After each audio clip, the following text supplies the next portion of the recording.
Hi everyone, I'm Joanna Penn from thecreativepenn.com and today I'm here with Caroline Donahue. Hi Caroline. Hi, it's so nice to be here. Oh, it's great to have you on the show. Just a little introduction. Caroline is an American author and writing coach living in Berlin, Germany. She's also the host of the Secret Library podcast, which is fantastic. And I've been on it, so you can go listen You've to been on that. it twice. Yeah, I know, it's amazing. And anyway, today we are talking about her latest book, Story Arcana, using tarot for writing, which is super cool and something I have definitely done over my creative lifetime. So Caroline, just start by telling us a bit more about you and how you got into writing. I think, I think it's one of those things where it's difficult to say when it started because it was kind of always there. I think I have these memories of being a little kid and taking stacks of paper and folding them in half and stapling them and making books like at a compulsive pitch. And then the problem was is that I would write a few pages in there, but that would just I may have been early kind of compulsive bookbinder as much as anything else. At which point my mother pointed out, you might actually want to write in them before you make another one. But I was the kid who was hiding under, the piano in the corner of the classroom and reading. And I pulled my first all-nighter, I think, when I was in third or fourth grade, reading Bridge to Terabithia. Like it started very early, the obsession with books. And my mother used to say that I ate books, which I think is fairly accurate. I'd rather give up food than books, probably. And so there was always, with this intensity about books, there was always an interest in writing. And I was fortunate in that my family was not the kind of family that said, oh, that's a terrible idea. You'll starve to death and die, or the things that people say. And I got to go to some creative writing camps. There were some, writing classes early on in school. And I was really supported in that enjoyment. Now, the funny thing is that I didn't end up getting a degree in creative writing at school. I studied art history, and then I ended up studying psychology.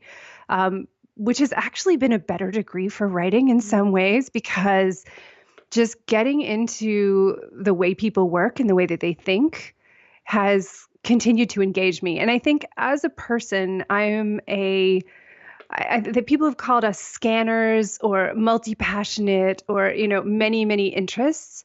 And I find that actually being into books is the best possible way to handle this because every book can be different. As you know, you can write fiction and nonfiction. And writing has been a way for me to stay engaged with many different interests and yet appear to have a cohesive career. So I love that's that. I that's why think it's really worked in the long term.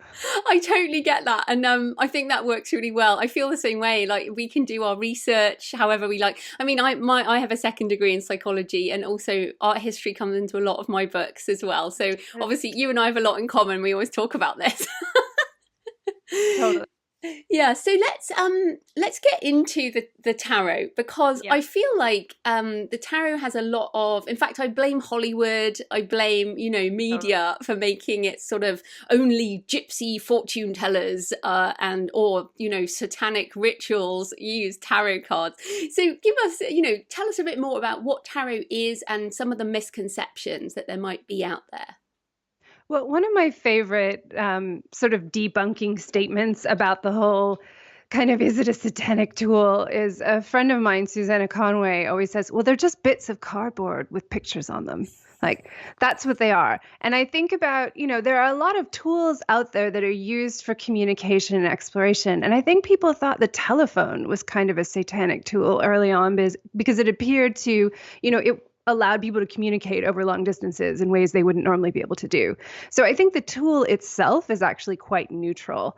And I think that it depends on how you use it. Some people use it and claim to use it to be able to predict the future. And that's not how I'm working with it. And it's not how most of the people I've studied with, I don't think I've actually ever studied with anyone who claims to be able to predict the future. It's more that from my background where I studied expressive arts therapy and psychology is the relationship that the unconscious mind has to imagery. And the mind abhors a vacuum. So if you present a brain with a picture, that looks like there's something going on in the picture. And then you try to say to yourself, okay, well, what's going on here? Your mind will start to fill in the gaps. It just happens naturally. We are storytelling, meaning making beings. It's sort of how we've made sense out of our lives as long as people have existed. So they're basically, the tarot is a system that's been around for hundreds of years. It was originally started as, there are mixed kind of thoughts on it, but the sort of greater consensus is that it was started as a card game, and that some fortune tellers kind of co-opted the card game and then started to use it for fortune telling.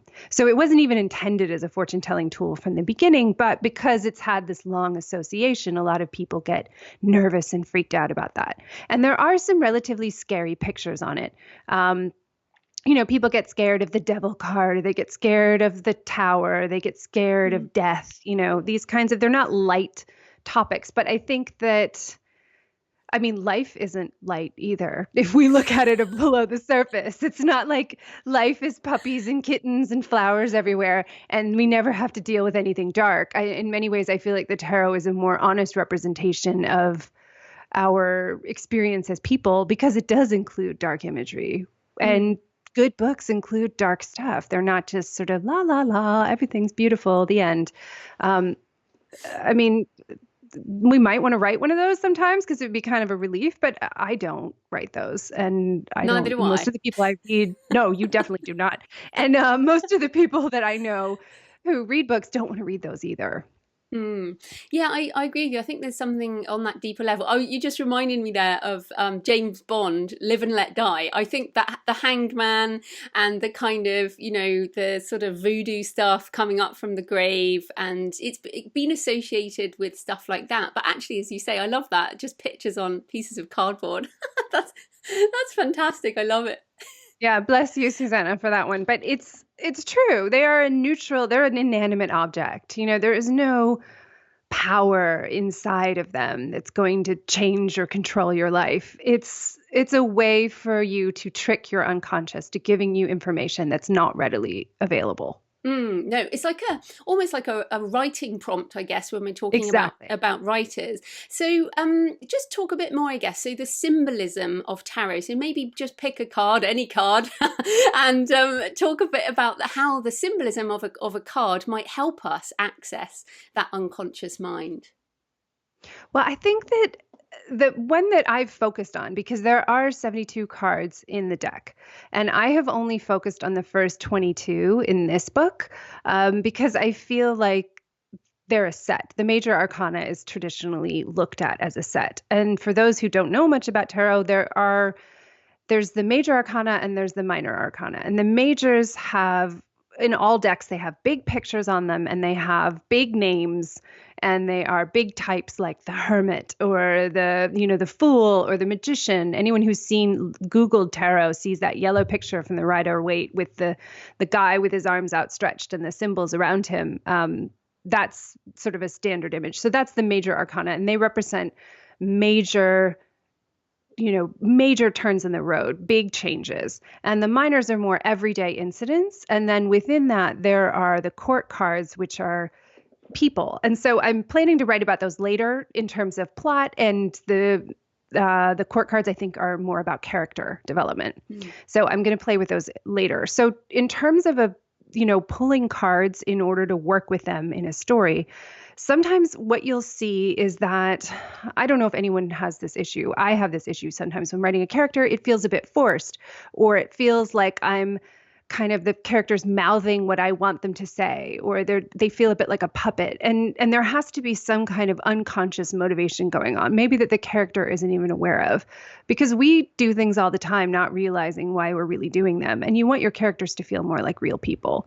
So sometimes asking a question like, well, what are they hiding here? What are they maybe hiding from themselves?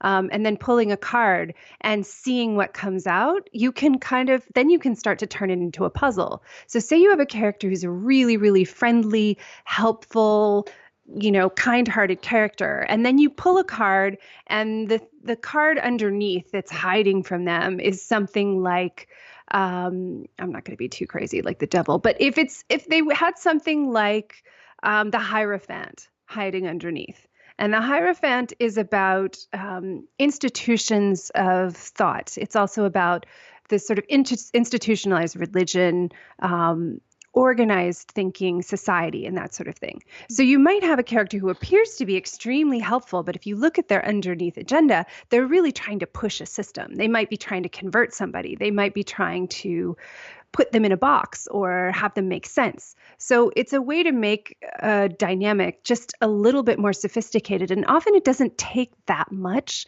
to make a scene just a little bit more interesting or a dialogue just a little bit more realistic.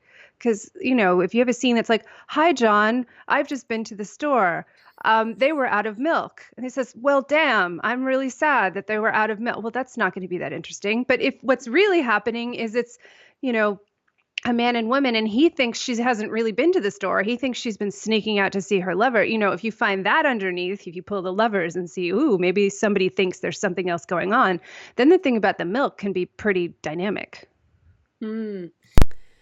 So I love that, and it's really interesting. And I told you this earlier, but at several points in my life journey, I've pulled the Moon and the Hermit, and amazing. The Moon especially has come up for me again and again, and I haven't done my own spread that often in my life, but at major points where I've gone, I just don't know what I'm doing with my life, I pulled the Moon. So just in case anyone's interested, what do you think that says about me?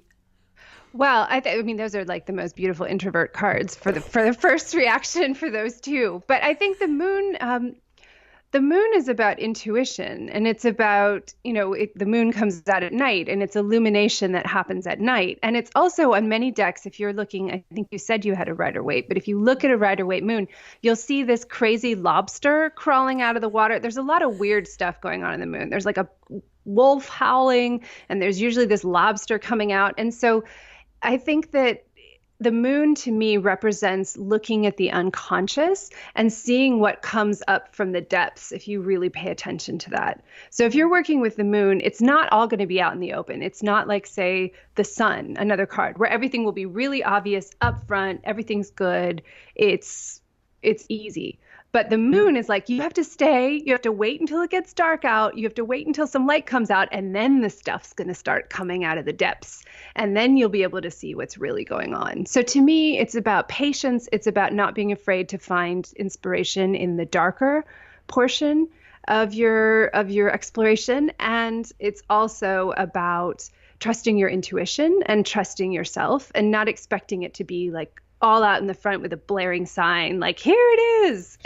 It takes a bit more patience to work with the moon. Yeah, and I love that. And I think it's been quite comforting for me to have the moon and also the hermit, which just represents the writer's life. Totally. Yeah, it's like, don't hang out with people, just go right. Yeah. Go right. Just go do it, basically. Yeah, exactly. And okay, cool. So let's talk about archetypes, because again, we both studied psychology. I've written about Carl Jung. I know you also really interested in Jungian psychology. So how are the archetypes represented between Jungian psychology and the tarot? I think that there's several layers going on. I mean, it's easy to talk about with the Major Arcana, which again is the focus of the book for this stage, because it not only talks about types that you see, like the Empress is a mother figure, a very maternal figure. You see that in every society. The Emperor is, a paternal figure that's sort of a male energy that's really in charge and can handle everything. And then those are the sorts of archetypal images you see in every society in one way or another. But the other layer of it is that from the beginning of the Major Arcana with the Fool all the way to the World at the end, there is a journey that is happening. And the archetype of a journey is something that's present in most societies. I mean, you see it in the Odyssey, you see it in cave paintings, you see people going out to hunt, trying to solve something and then coming back. And all of these stages of what can happen in the journey are present in the Major Arcana. So you have the little guy at the beginning, the Fool, who's got a backpack on. He sets out.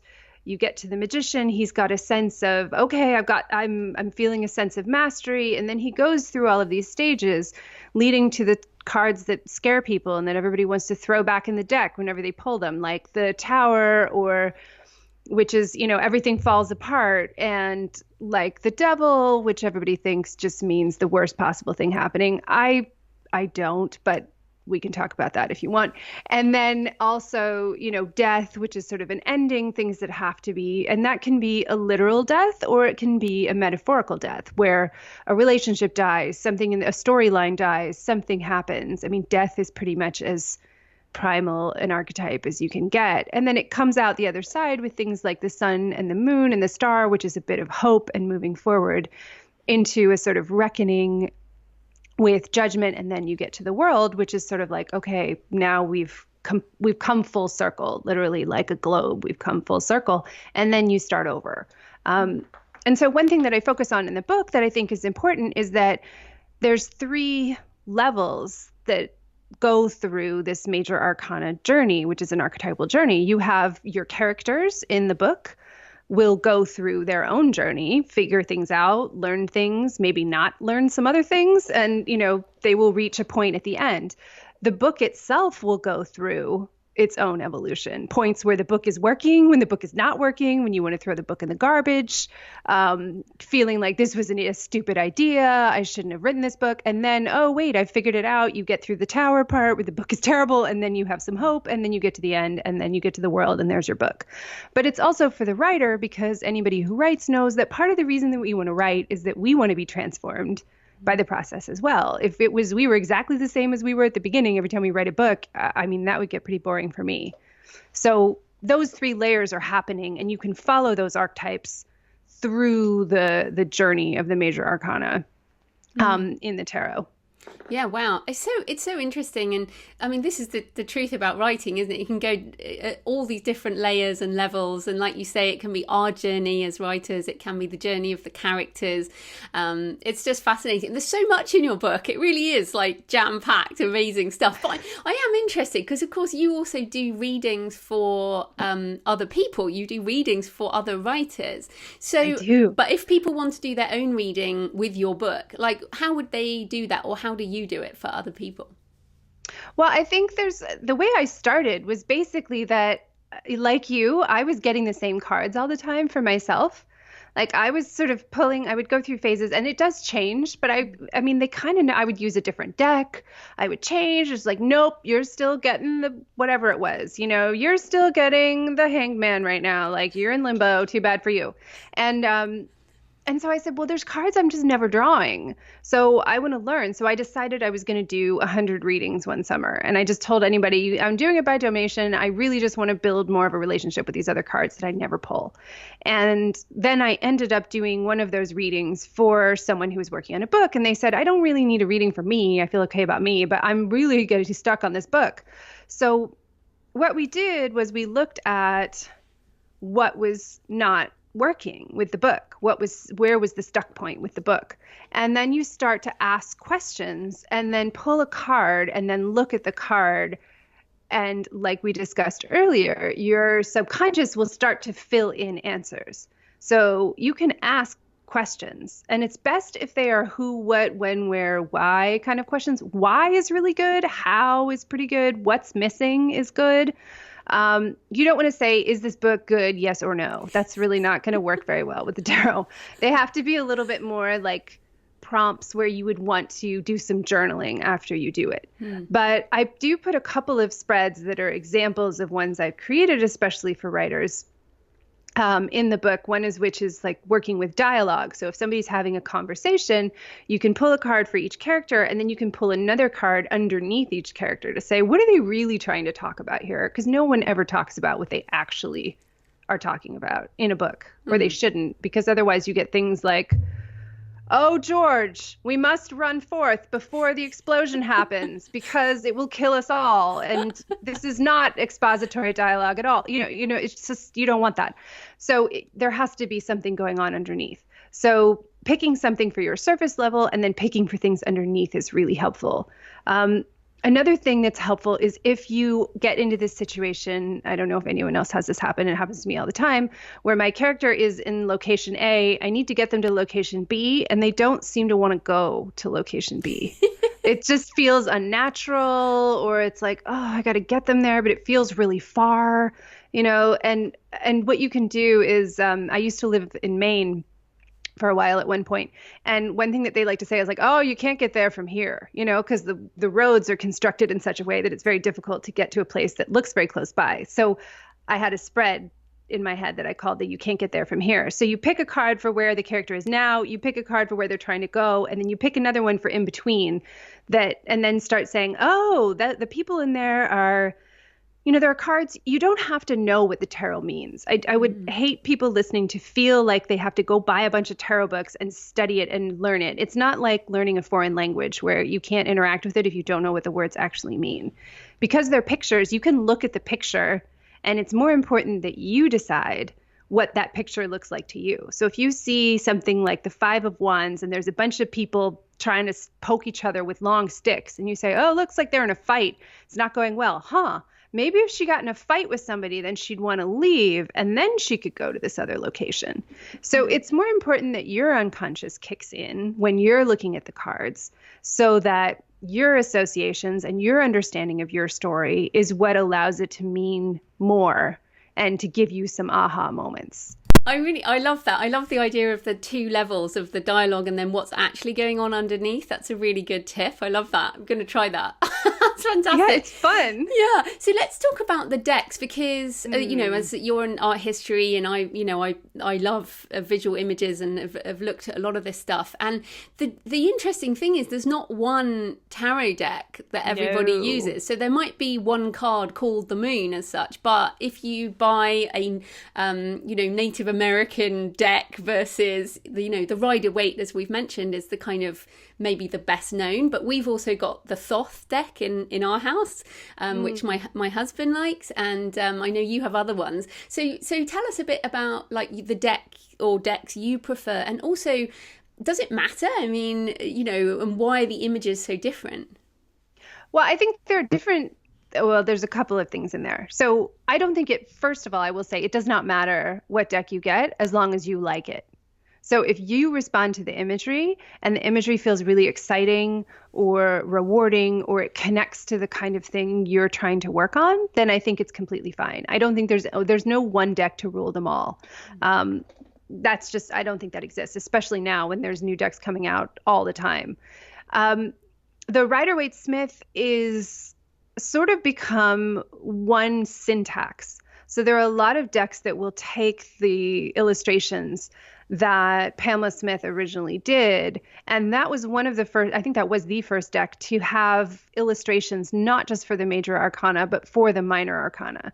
In many decks before that, it used to just look like playing cards where you'd have symbols that were the number of symbols for that. Like there would be 5 wands in a picture and that was it. There would be no scene. So she's the one who came up with all of the scenes, and the scenes have fairly consistent things that happen. So you'll see a lot of decks that have very different styles of art. And it's fun if you're a big nerd like me, where you're like, oh, that's so clever how they place that a little differently than this. But it's sort of this, there's always going to be a lobster with the moon in the Rider-Waite-Smith convention. The Thoth is a completely different sort of syntax. It's like that one is a different language. So if you're really into that, that is its own kind of system, if that makes sense to you. So for somebody who's looking to build a relationship with the tarot, it's kind of interesting to pay attention to which one that is. You don't have to get an actual Rider-Waite-Smith deck if you don't respond to the imagery. Some people love it. Some people are just like, well, I'm not into it. But there are so many out there that there's a deck for you. There is a deck. There are so many. And a really good place to start, I find, is there is a site called, I never know how to pronounce it, eclectic.net. And you can look up tarot decks, and for most decks that have been published, with the exception of some independents that are on Kickstarter and so on and not yet indexed, but they will have pictures of most of the deck. And I think that one thing to guard against when you're buying a deck is that sometimes you'll see a picture of a deck and there's like a picture on the cover of the box, and then you may see like 1 or 2 others and think you're really into it, and then you get it and those 3 are the ones that you love, and then the rest of the deck leaves you flat. It's like when the single on the album is amazing and then the rest of the album you're not into it. That can happen with tarot. Um, but so the more you can see as many cards in the deck as possible before purchasing, or even better, if you can go to a shop and see them, then that will help. Often, if you buy things off Etsy or an independent site, or like Little Red Tarot in Europe is a great source. Those places will have pictures of lots of the cards, so you can make sure that this is really something you're responding to. Hmm. Um, I had a giant card catalog file filled with decks before we left the US in the fall. I had to cut it down, so I ended up really culling down to, I mean, hilariously, it was culling down to like 50 decks. Like Wow. it was Okay. not culling down to two. Um, it's yeah, there's no way I was gonna get that. So there was some where I was like, oh, this is cool, but I gave them to friends or who were interested. But yeah, I still have, probably 40 or 50 decks. Whoa. But is there one that you like? What did you write the book on, for example, or did you just kind of use them all? I tended to use groups because I think that I didn't want to be writing from just one deck because I felt like I would be really leaning on that card's imagery. And I wanted someone reading the book to be able to use the deck that they loved and not to be kind of wedded to it. And I played with using imagery from cards in the book, but then I was like, no, I don't want to have a particular deck that people feel they have to respond to. And I have different decks. If you go on Pinterest, and this is a great place to find tarot spreads. If you search for a question that you have and say tarot spread, then they will appear. There's one that's called a deck interview, which is kind of fun. So when you get a deck, you can interview your deck, which is really fun. Because if you go down the rabbit hole like I did, if you're into it, you will end up just get a cabinet. Just get a cabinet, and you're going to have all your decks in there, and it's going to be fine.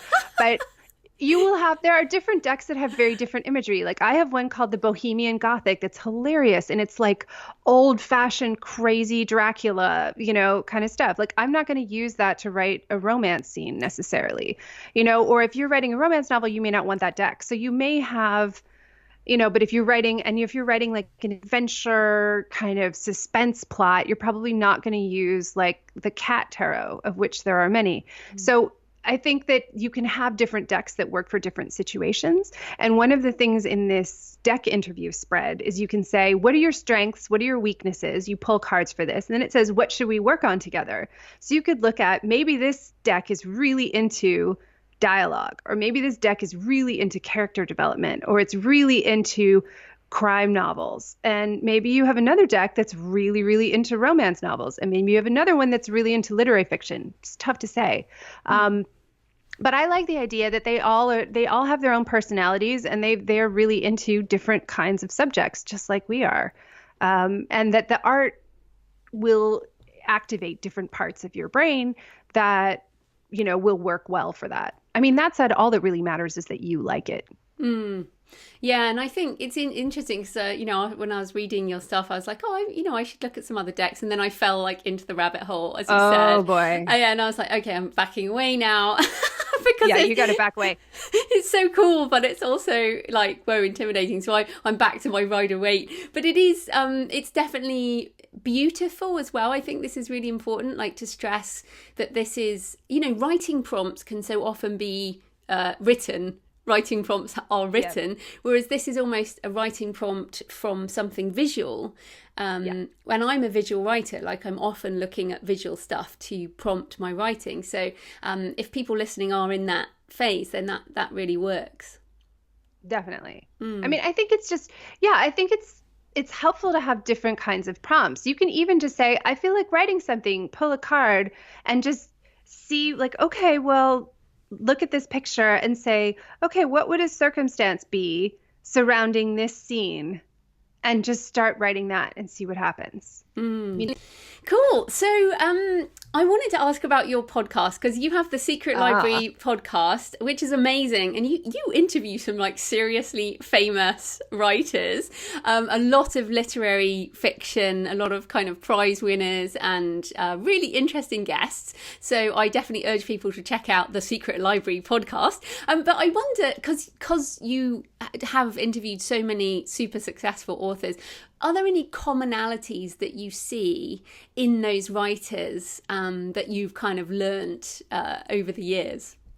I think so. I mean, there are some. I've thought about this a lot, but one of the things I've noticed is that just in speaking to them, there isn't this point where you're a prize winner or you've won an award for your book or something, and then writing suddenly becomes this really easy process where there's no doubts or fears or concerns, or you never get stuck. I think what I've learned from talking to them is that they're not superhuman. It's kind of like when you get to the age when your parents were when you were a certain age and frustrated with them, and you thought, you're an adult, you're supposed to understand everything. And then you get to this age, you're like, oh no, they didn't know, they had no idea what was going on. Yeah.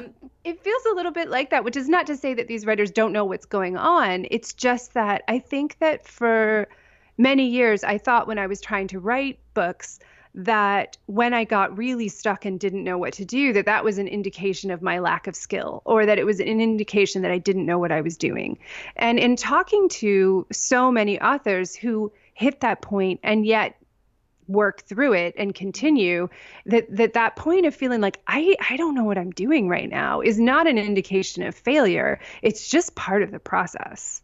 And I think author after author after author that I've talked to has had that experience. And even the ones who are really big and have, hit it really big, have often written like 4 or 5 books that they tried to sell, and, nothing was happening. There was nothing keeping them going. I mean, I think of Donald Ryan, who is a fiction writer, and he just tried and tried and tried and tried and tried. And he said, the only reason I kept going was because my wife just said, you know what, it's good and you should keep going. And then as soon as he published, he was shortlisted for a prize. But it took years, and he could have given up at any moment if there hadn't been somebody saying, no, this is worth it, what you're doing. So I think that seems to be a consistent theme, is that there was some force that convinced them that how terrible it can feel at certain points was not an indication of, that they shouldn't be writing, or that writing wasn't for them. That's interesting you picked that one, because you're also writing a novel right now, aren't you? I am. Yeah. So do you think that's the thing that you personally are taking in, or what else are you taking into your writing process from what you've learned? It's probably the one that's with me today, because today I have a library that I go to. I'm a member of a library here in Berlin, which I love, and it is like my zone. And I was running a little bit late this morning. It's a very popular library. You have to be a member, but I got there and there were no desks, and it completely threw me off my game, and I wrote nothing this morning. So I think having heard this from all of these writers, I'm like, oh, good. This is not an indicator that the book is not going to get finished. It's just a hiccup in the routine, and I have to just go back tomorrow and it'll be fine. But I think other things with them is just that one is the one that is the most consistent. And not even today, and not even when I was really hardcore working in the book, I was always present with that and always with clients. But I think the other thing too is that there are points when you have to let go of control of the book in ways that are sometimes uncomfortable. I can think of several people. One in particular, the most dramatic by far, was Patricia Park, who was working on a book called Ray Jane, and it was a Korean retelling of Jane Eyre. And Jane Eyre was she was working in her uncle's shop in New York, in sort of one of the boroughs. And she hit this point where it's like, oh, this book is not working. I can't believe it. And she got a Fulbright to go to South America and kind of spend a lot of time researching the Korean community in South America, which is quite large in Argentina. And and she got into there, and then she was really in it, and she was starting to develop something, and then she realized that the character that she was developing was actually a B character in her original book that she had decided was not working. So it's like you just never know what journey. I mean, not everybody's probably going to get a Fulbright and go to South America and research and realize that it's still the same book. But she thought she had a whole new book, and it was still the same book. And the other thing too, I think the other one that really stands out is I have had every single person who has mentioned the length of time it has taken them to write a book has been irritated at how long it took. And none of them have said, God, I really wish it had taken a little bit longer. It really, this book could have taken me another 6 months. That would have been great. But no, it just happened so fast. No, nobody ever says that. It's always like there's something about it that was inefficient or difficult, but also that they gained insight that they needed to have through the process of it being inefficient and difficult, and that they were grateful for the insight, but they just wish it hadn't taken quite so long. Interesting. That is super interesting. So I also want to ask you about Berlin, because you mentioned the library there, Yes. and you've been there a few months now, I guess. 6 months? Yeah, we've been 4. We've been here for 4. Months. Yeah. Yeah. So obviously you're American, and so I guess what has Berlin done for you in terms of your life and your, what has it changed up about your life, and how does, I guess, changing place can really help you change your state as well. Oh, definitely. I mean, I think we had been thinking about this for a few years. We lived in Los Angeles for many years. I was there for 12. My husband was there for 20. And we were at a point where we just didn't feel like Los Angeles. It was time to break up with Los Angeles, basically, was what it was. And part of that is how expensive that city has gotten. I want to be writing. I don't want to be sitting in the car, which is what you have to do a lot there. There were just a lot of things that we just felt like it wasn't suiting what we wanted. And so we got rid of like 80% of our stuff. We moved here. We went from an 1,800 square foot, 3-bedroom place with 2 bathrooms to a 440 square foot apartment with 1 bathroom, in which we have 3 cats and a dog. It's a very, very interesting dynamic.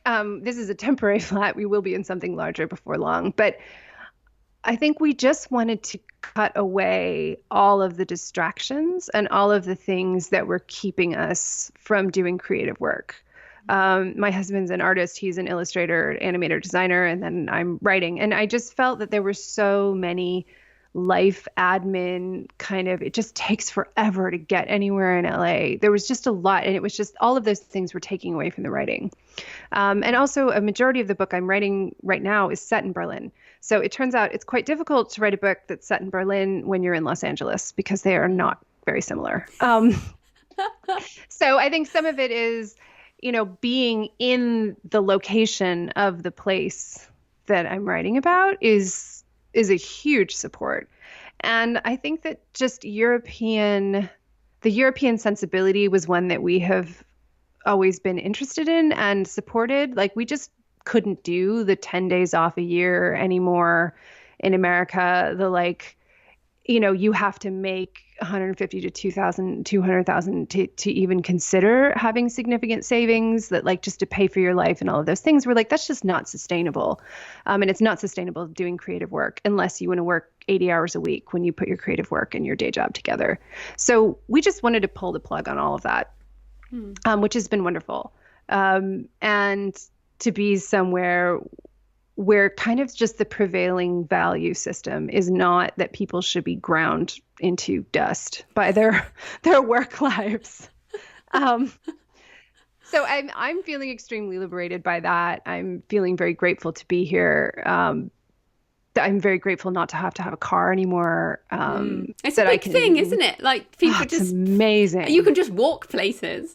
Yeah, you walk. We have bikes. We bike, or we take the tube, the public transit, which is here and functional, things like that. I think, but the other thing about that's really good for a writer is I sit on the train on the way to the library every day that I go to the library, and I see a new character. I see someone, I get to watch them and see what they're doing. What are they wearing? How are they fidgeting? That can go straight in the book. If I'm sitting in a car on a freeway in LA, I don't get that interaction. I don't get to hear their voice if they're talking to their kid or they're talking to their friend. All of those details go right in a city like Berlin, or, London is the same. There are many cities that have good public transit and everybody's out on it. New York is the same.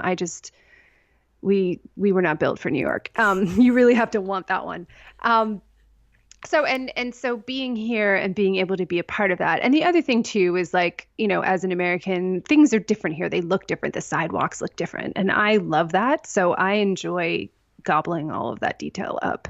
Yeah, fantastic. And yeah, I lived in New Zealand and Australia. I was away 11 years, and I just missed, I'm a European, I feel like that, and I missed so many things about Europe. So I'm really excited about your book when it eventually makes it out there, your Berlin book. Yes. And also you've got another podcast coming, haven't you, if people are interested? I do. Yeah, I have a really good friend who's also an American, and she took the leap from Boulder, Colorado. She and her family felt like, oh, they need a change. She and her husband and her son.